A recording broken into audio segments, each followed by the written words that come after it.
Hello, welcome to my channel. Today we're looking into the disappearance of Carolyn Ruth Killaby. Forgive me for the noise. It's pouring rain and we have a metal roof. She went missing in 1995. She was 34 years old, 5'6", 110 pounds. She was at a restaurant and steakhouse. I guess she'd been drinking. She was pretty drunk. So here this man is that has killed his sister. He's paroled for murder. He sees her really intoxicated and decides to take advantage of her. Later, he claims he just was walking her out to her car, but it sounds like he raped and killed her. So first he says he's just helping her to her car, gets her to her car, and then he just leaves. Then after he's arrested, he changes his story and says that they had consensual sex for 45 minutes in his truck, and somebody walked up and accosted him, so then he just left.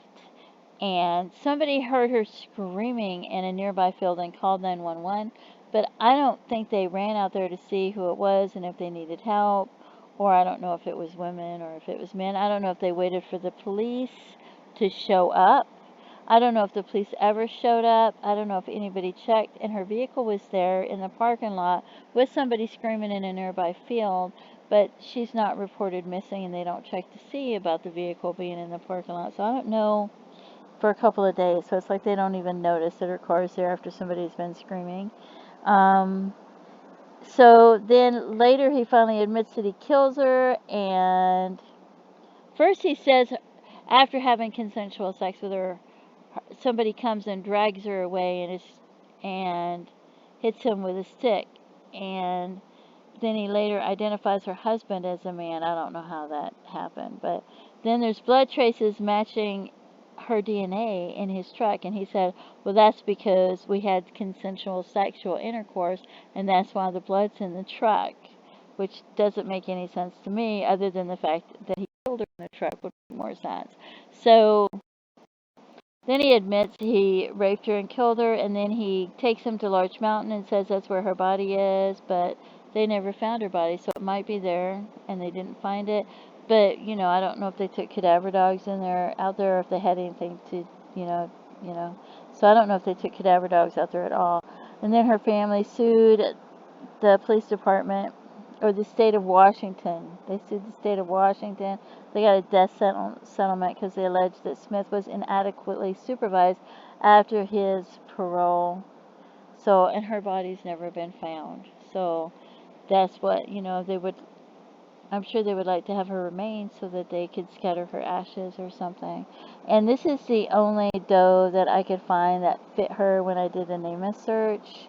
But this doe has a healed fracture of the right femur, and resulting in a shortening length from the left femur, which would be this. And then she also has, what is it? Let's see. It says surgical wiring, mandible left of the midline. Mandibular fracture, and that's either, I think it's something to do with the jaw. I don't know if it has anything to do with the nose or anything.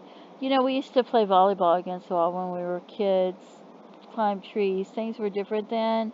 You could wreck your bicycle. We didn't wear seatbelts in the car, so I don't know. So a mandibular fracture is similar to a bone fracture in any body part. It breaks with that fracture. So I don't know. Surgical wiring. So it might have something to do with the jaw. So whoever this Jane Doe is probably went through all that. And I don't know about the size 4.5 shoe, because I find it hard to believe that I think it could be a typo or something, because I find it hard to believe that anybody that's 5'5" could wear a size 4.5 shoe, honestly. Because I'm around that height, and I don't. But I know people that are around 5 foot tall that wear 4.5 shoe. So I don't know, and I don't know if that could be her, because it could be almost anybody, But since it could be almost anybody, I guess it could just as likely be her. So I don't know. So I thought I would throw that Jane Doe in there because it was the only one I found that fit her.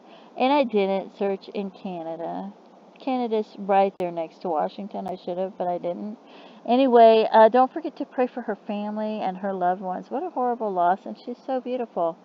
And it's so sad that there are monsters out there that take advantage of people like that. They look for people who are drunk and impaired and just an easy target, right? It's so sad. And then she screams for help and nobody comes to her rescue. It's just so sad. So that she died. And, even if they would have started running across the field and screaming, hey, get away from her. Even if they didn't make it all the way, oh, hey, I got a gun, get away from her. But something to try to save her life and help her. And I'm sure they probably didn't even think about that, right? But you think about it afterwards.